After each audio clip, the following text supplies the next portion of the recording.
বিসমিল্লাহির রহমানির রহিম। সুপ্রিয় দর্শক, আমি Talukdar Safayet, senior vice chairman, Bangladesh আইন সহায়তা কেন্দ্র ফাউন্ডেশন থেকে। প্রিয় দর্শক, আপনারা জানেন আমরা সমগ্র বাংলাদেশের নির্যাতিত, নিপীড়িত, অসহায়, দরিদ্র, পথবঞ্চিত সকল ভাই বোনদেরকে আমরা আইনি সহায়তা দিয়ে থাকি। তারই ধারাবাহিকতায় একজন ভুক্তভোগী বোন নির্যাতিত তার স্বামীর নিকট থেকে। আমরা তার ব্যক্তিগত সিকিউরিটির কারণে আমরা ওনার নামটা বলতেছি না এবং বাবার নাম বলবো না। আমি এই মুহূর্তে ভুক্তভোগী বোন, আমি আপনার কাছে জানতে চাইবো আপনার হাজব্যান্ডের সঙ্গে আপনার কি ধরনের সমস্যা হচ্ছিল এবং কতদিন আগে আপনার বিয়ে হয়েছে, এরপর কতদিন পরে সে পালান দিয়েছে। হ্যাঁ, এই বিষয়ে আপনি একটু বিস্তারিত আপনি বলুন। 2019 সালে পরিচয় হয়। পরিচয় হওয়ার পরে ওর সাথে আমার সম্পর্ক হয়। সম্পর্ক হওয়ার পরে ও অসুস্থ হয়ে পড়ে। অনেক অসুস্থ হওয়ার পর ওর সাথে আমার বিগত 3-4 মাস টোটালি যোগাযোগ বন্ধ থাকে। বন্ধ থাকার পরে আমি টোটালি সিম টিম সব চেঞ্জ করে লাই, মোটামুটি কন্ট্যাক্ট সব বন্ধ। এরপরে ও আবার সুস্থ হয়ে যখন অফিসে আসে, আবার আমার নাম্বার সংগ্রহ করে আমার সাথে যোগাযোগ করে বা রাস্তাঘাটে আমার বিরক্ত করে, ডিস্টার্ব করে, 1 দিন 2 দিন 3 দিন এভাবে করতে করতে মূলত যায় ওর সাথে আমার আবার সম্পর্কটা ঠিক হয়। ঠিক হওয়াতে মনে করেন এই যাবৎ এভাবেই চলছে। ও তেজগাঁয়ে থাকতো, আমিও তেজগাঁয়ে থাকতাম। তেজগাঁয়ে থাকাতে মনে করেন আমাদের অফিসটা তেজগাঁ থেকে একটা ফ্লোর স্টাফ কোয়ার্টার নিয়ে আসছে। ওখানে ওই যে ফ্লোরটা নিয়ে আসছে ওই ফ্লোরটার ভিতরে আমি প্রেজেন্ট ছিলাম, তার জন্য আমাদেরকে আগে নিয়ে আসছে। আর ওরা ওখানেই ছিল। থাকাতে আমি এখানে এসে আমার একটা মানে অফিসেরই কলিগ, ওর সাথে বাসা নিয়ে স্টাফ কোয়ার্টার বাসা নেওয়ার পরে ও ওনার মাধ্যমে আমার বাসার ঠিকানা জোগাড় করে আমার বাসায় আসে যায়। আবার বিভিন্ন রকমের সময় আমার এরকম ভয় দেখায় বা ওরকম আমার হ্যারাসমেন্ট করে, এই করবে সেই করবে, ওর সাথে কথা না বললে বা সম্পর্ক না রাখলে। যাক, মূলত যে ওর সাথে আমি কথাও বলি, সম্পর্ক রাখি, ও আমার বাসা আসে যায়। যে বাসায় যাই ও বাসায় আমার স্বামী স্ত্রীর পরিচয় দিয়ে আমার বাসায় ঢুকতে পারে। ঢোকার পরে মনে করেন সবসময় বিভিন্ন সময় আমি থাকাকালীন অবস্থায় ও আমার কাছে আসে যায়, থাকে। এরপরে থাকার পর আবার ও অন্য অন্য মেয়ে মানুষের সাথেও কথা বলে আমার কাছ থেকে। প্রতি মাসেই মনে করেন এমন কোনো মাস নাই যে 2-4-5 হাজার টাকা সে নেইয়া তার প্রয়োজন না মিটাইতো। যখনই আমার বেতনের সময়টা হইতো তখনও আমার কাছ থেকে বিভিন্ন রকমের বিপদ দেখাইয়া রুম ভাড়া দিতে পারে না বা বাড়িতে দিব বা ওর মায়ের অসুখ, ওর বাবার অসুখ, এই কথাগুলা বইলা অনেক সময় প্রায় সময় মনে করেন এইভাবে টাকা পয়সা অনেক নিছে। অনুমান কত টাকা দিয়েছেন? অনুমানিক হয়তো মনে করেন 4 লাখ টাকার কম না স্যার। 4 লক্ষ টাকা দিয়ে। এটা কি আপনি বিয়ের আগে দিয়েছেন না এটা বিয়ের আগেই দিয়েছেন? আপনার সঙ্গে মানে বিয়ের আগে কতদিন শারীরিক সম্পর্ক ছিল? বিয়ের আগে আপনার এই যে বললাম না 2019 সাল থেকে আপনার 2024 সালের ডিসেম্বর অক্টোবর নভেম্বরের 15 তারিখে আমাদের বিয়ে হয়েছে। এর আগে যাবৎ আমার সাথে ওর অভাবেই অবৈধ সম্পর্ক ছিল, কিন্তু ওরা আমি অনেকবার বলছি, ও আমার কোনো কথা মূল্যায়ন করেনি। আচ্ছা, তারপরে বিয়ের পরে কি হলো? বিয়ের পরে যেদিন আমাদের বিয়েটা এই ঝামেলা, ও বিয়ে যেদিন আমার বিয়ে হবে এর 2 দিন আগে আমার বাসায় আসছে। ওর গ্রাম থেকে ডাইরেক্ট আমার বাসায় উঠছে। তো আগের দিন মনে করেন থাকলো, সারাদিন গেল, পরের দিন সারাদিন যেয়া রাতে আমাদের বিয়েটা হয়েছে। বিয়েটা হয়েছে মানে ওই এমন একটা পরিস্থিতিতে হয়েছে, হ্যাঁ আটকায় বিয়ে করছে। যাই হোক, এখন করা মাত্র মনে করেন ওখানে আমার কিছু করার ছিল না, কারণ এখানে আমার কেউ থাকে না, আত্মীয় স্বজন, বাট ওরও থাকে না। এই পরিস্থিতি পরে আমাদের বিয়েটা হওয়ার পরে ও বিয়েটা মানতে চায় না। ও যেদিন লোকজন বিয়ে শাদী পড়ায় থুয়ে চলে গেছে ওদিনকার রাত্রে আমার অনেক রকমের টর্চারিং করছে। ও বিয়েটা মানে না, এই সেই। তো আমি কইছি বিয়েটা যদি তুমি না মানো আমার তো এখানে কিছু করার নেই। আমিও জানি না, তুমিও জানো না, তুমিও যে পরিস্থিতিতে ছিলা আমিও ওই পরিস্থিতিতে ছিলাম, ঠিক আছে? এখন আমার কিছু করার নেই। তাও আমারে বলতেছে তাহলে তুই আমার ডিভোর্স দে। আমি কই না, এখন তো আমি তোমার ডিভোর্স দিব না, ঠিক আছে? আপনি বলেন নাই যে তুমি আমার সঙ্গে এত বছর পর্যন্ত এভাবে থাকলা, তারপরে এখন তুমি আমাকে ডিভোর্স কেন দিছিলা? আমি এটাই বলছি যে তুমি যেহেতু এত বছর আমার সাথে সম্পর্কটা এভাবে কইরা আইছো, যেখানে যে তুমি ওখানে আমার স্বামী স্ত্রীর পরিচয় দিয়ে আমার সাথে তুমি থাকছো, খাইছো, সবকিছু করছো। এখন যেহেতু একটা পরিচিতি চাপে পড়ে বিয়েটা হয়েছে, বৈধ এটা হতে হবে। তুমি যদি এখন মানো না মানলে তো এখানে আমার কোনো অপশন নেই, এখানে আমার কিছু করার নেই। মানো আর না মানো ওটা তোমার ব্যাপার। তাইলে তুই আমার ডিভোর্স দেন, তো অসম্ভব, আমি তো তোমার ডিভোর্স দেবো না। তোমার যদি ডিভোর্স দেওয়া হয় তুমি যেভাবে আমার দেওয়ার দরকার ওভাবে দিয়ে চলে যাও, আমার আপত্তি নেই। 5 লাখ টাকা ম্যাম, কাবিন হয়েছে 5 লাখ টাকা। তো তোমার যদি ডিভোর্স দেওয়ার হয় তো তুমি আমার ডিভোর্স দিয়ে চলে যেতে পারো, তাতে আমার কোনো সমস্যা নেই, কিন্তু আমি তোমার ডিভোর্স দিব না। তোমার সাথে আমার বিয়েটা হয়তো জোর জবরদস্তি হয়েছে, কিন্তু সম্পর্কটা তো জোর জবরদস্তি ছিল না, ঠিক আছে?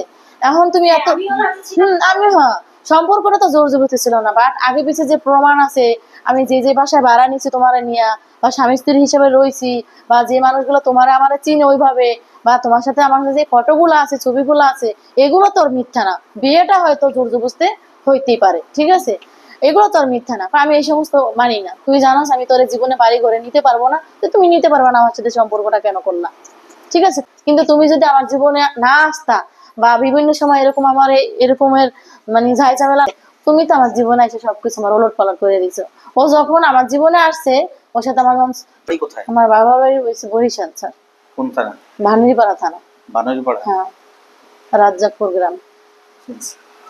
তো এখন এইভাবে মনে করেন যখন আমার এটা বলে, পরে আমি কইছি ঠিক আছে ভাই, আমার তো তোমার ডিভোর্স দেওয়ার মতন আমার কোনো অপশন নেই, ঠিক আছে, কারণ যেহেতু এতটা বছর তুমি আমার সাথে সময় কাটাইলা, থাকলা, খাইলা, টাকা পয়সা নিয়ে সবই তুমি তোমার প্রয়োজন মতন ব্যবহার করলা, এখন যে আমি তোমার ডিভোর্স দেবো, এখন আমি তোমার ডিভোর্স দেবো, তোমার যদি কিছু করণীয় থাকে তাহলে তুমি সেটা করতে পারো।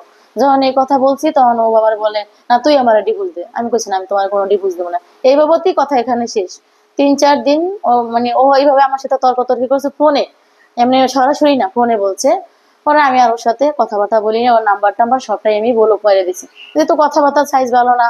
এমনিতে ওইখানে যে বিয়ে করছি, ওখানে মনে করেন আমার ওর জন্য 24,000 টাকা জরিমানা দিতে হয়েছে। যদি আমি টাকাটা না দেই তাহলে ওরেও ধরে নিয়ে যায়, বাট আমারও ধরে নিয়ে যায়। ও পুরুষ মানুষ, ওর তো সমস্যা নেই। সমস্যা তো আমার আমার একটা সম্মানের ব্যাপার। আর ওই জায়গায় আমার অফিসের লোকজন সবাই থাকে। নিজের ইজ্জত নিজের সম্মানটা বাঁচানোর জন্য আমি টাকাটা দিয়ে মুখটা বন্ধ করেছি, নাহলে কিন্তু ওই রাতে ওরও ধরে নিয়ে যায়, বাট আমারও ধরে নিয়ে যায়, বুঝছেন? তো মনে করেন যখন এটা বলছে, পরে আমি কইছি না, আমি তোমার কিছু করতে পারবো না, তোমার কিছু করা থাকলে তুমি করে দাও। তখন আমি 3-4 দিন ওর সাথে এইভাবে তর্কাতর্কি করার পরে আমি ওর নাম্বার টাম্বার সব ব্লক মেরে দিছি, যোগাযোগ বন্ধ। যোগাযোগ বন্ধ, হঠাৎ করে মনে হয় 15 থেকে বা 18 দিন পরে ও হঠাৎ করে রাত্রে একদিন 1টার দিকে বাসায় আইছে, আমার বাসায় বৃহস্পতিবারে, ঠিক আছে, আইসা দরজার লক করতেছে। তো আমি একা থাকি, তো আমি একটু ভয় পেয়ে গেছি, তখন আমি সিঙ্গেল বাসায় থাকতাম। তো আমি একটু ভয় পেয়ে গেছি, আমি না ম্যাম দরজা খুলি না। ও মনে হয় আধা ঘন্টা বাবদ আমার বাইরে ঘরের বাইরে দাঁড়ায় দরজা টোকাই দিচ্ছে, কিন্তু ও বলেও না যে আমি, ঠিক আছে। তখন আমি ওই যারা আমার বিয়ের ভিতরে ছিল বাসার লোকজন, ওই রুমের ভাবিরে ফোন দিলাম, ভাবি এই ঘটনা, কয় তুমি দেখো তোমার জামাই মনে হয় আসছে, দরজা খুলে দেখো। আমি কই না, ও আসলে তো আমার কল করতো বা আমার জি হ্যাঁ কথা বলতো, কিন্তু ভাবি কথা বলে না। আমি একটু ম্যাম ভয় পেয়ে গেছি, ওই যে লোকজন গুলা কিছুদিন আগে বিয়ে পড়াই দিয়েছে, হয়তো ভাবছি কি হয়তো ওখান থেকে কেউ আসছে বা ওরকম কোনো প্ল্যানিং নিয়ে, বা আমার হয়তো খুব একটা ক্ষতি করার জন্য। আমি হাতে একটা বটি নিয়ে আমি এরকম দরজার পাশে দাঁড়াই, আর আমার দরজার ভিতর দিয়ে দেখা যায় না বাইরের অংশটা যে কে আছে, দেখাও যায় না। আমি দরজাটা একটু ফাঁক করছি, ফাঁক করে দেখি যে মানে তখন দিছিও, তখন আমার এইভাবে ধাক্কা মারি আর রুমের ভিতরে ফালাই দিছি। ফালাই দিয়া পরে আমি মানে খুবই আতঙ্কিত বা খুবই ভয় পাইছি আমি, বুঝছেন? বলে নাই আরো কি বাকি আছে, এই সেই নিয়ে অনেক ঝামেলা হয়েছে।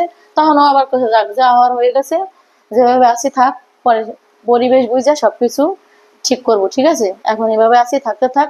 ওভাবে থেকেই মনে করেন এই বিয়ের পরে এই 7-8 মাস এভাবেই ভালোভাবেই চলছে। যখনই মনে করেন ওদের অফিসটা গেল মাসের 1 তারিখে অফিসটা বন্ধই, পুরো ফুল অফিসটাই মানে স্টাফ আচ্ছা, কোয়ার্টার এখন আইছে। মতিউর ভাই, এখন আমাদের প্রশ্ন হচ্ছে যে এখন আপনি আমাদের কাছে কি চাচ্ছেন?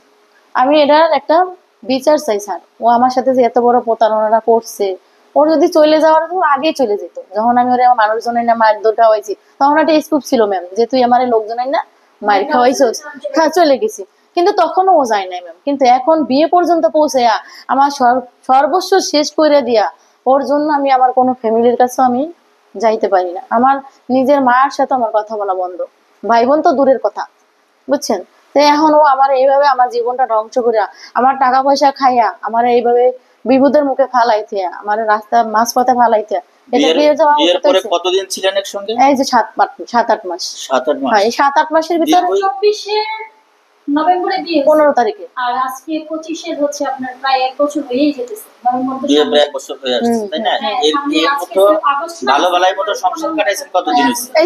এই কতদিন এই কতদিন? হ্যাঁ। এখন ভাগছে কতদিন হয়েছে? ভাগছে আপনার গেল মাসের 12 তারিখে। গেল মাসের 12 তারিখে হ্যাঁ, বিয়ে গেল হয়েছে। মাসের 1 তারিখে ওর অফিস বন্ধ হয়ে গেছে। যখন ওর অফিসটা বন্ধ হয়ে গেছে তখন ও হয়তো অফিসে আলোচনা করছে, বা হয়তো তো বন্ধুগণ, আপনারা এতক্ষণ শুনতে পারলেন যে ভুক্তভোগী বোনটি তার হৃদয় বিদারক যে যন্ত্রণা, যে তিনি যে ভুগতেছিলেন, তার সঙ্গে বিয়ের কতদিন পর্যন্ত তাকে যে ডিস্টার্ব করেছে, তাকে জোরপূর্বক তাকে নিয়ে বিভিন্ন জায়গায় বিভিন্ন চলাফেরা আমরা এভাবে বলতে চাচ্ছি না, আপনারা নিশ্চয়ই বুঝে নেবেন। তারপরে এক পর্যায়ে তাদের বিয়ে হয়, বিয়েটাও কিভাবে হয়েছে সেটাও আপনারা শুনতে পেরেছেন। এখন এই ভুক্তভোগী বোনটা কিভাবে ছবিগুলো চলে একটু গিয়েছে। দেখেন। প্রিয় বন্ধুগণ, আপনারা জানেন যে এরকম প্রতিনিয়ত দেশে এবং দেশের বাইরের থেকেও এভাবে আমাদের কাছে ভুক্তভোগী বোনেরা আসেন, অভিযোগ করেন। আমাদের সম্মানিত চেয়ারম্যান জনাব সাগরিকা ইসলাম ম্যাম, তিনি একজন উদারত মানুষ, সে একজন বিশাল মনের মানুষ। যখনই কোনো মেয়ে মানুষ বিশেষ করে কোনো অভিযোগ নিয়ে আসেন, তখন মনে হয় সে না পারে তার জীবনের চেয়েও বেশি ভালোবাসেন তাদের আইনি সহায়তা দেওয়ার জন্য সে এগিয়ে আসেন। আমরা চেষ্টা করব এই বোনটির যাতে তার স্বামীর অধিকার ফিরে দেওয়া যায় এবং তাতে ওর অসুস্থ সে যাতে ছিল। করে ভালোভাবে দীর্ঘদিন ওর পর্যন্ত ওই যে স্বামীর আপনার সঙ্গে করোনা সংসার হওয়ার করতে পরে পারে, আবার হার্ট সমস্যা হয়েছিল। আমৃত্যু পর্যন্ত। আমরা সেই চেষ্টা করব। আপনারা আমাদের জন্য দোয়া করবেন এবং আমাদের সংস্থার সম্মানিত চেয়ারম্যান এবং প্রতিষ্ঠাতা পরিচালক মনিমোহন বিশ্বাস দাদা, সমগ্র বাংলাদেশে ছড়িয়ে ছিটে থাকা মানবাধিকার কর্মীবৃন্দ যারা আছেন, সকলকে এর পক্ষ থেকে আপনাদের এই যে সকলকে কাবিনের কাগজ, আন্তরিক শুভেচ্ছা ও কাবিনের অভিনন্দন কাগজ। জানাচ্ছি। ধন্যবাদ।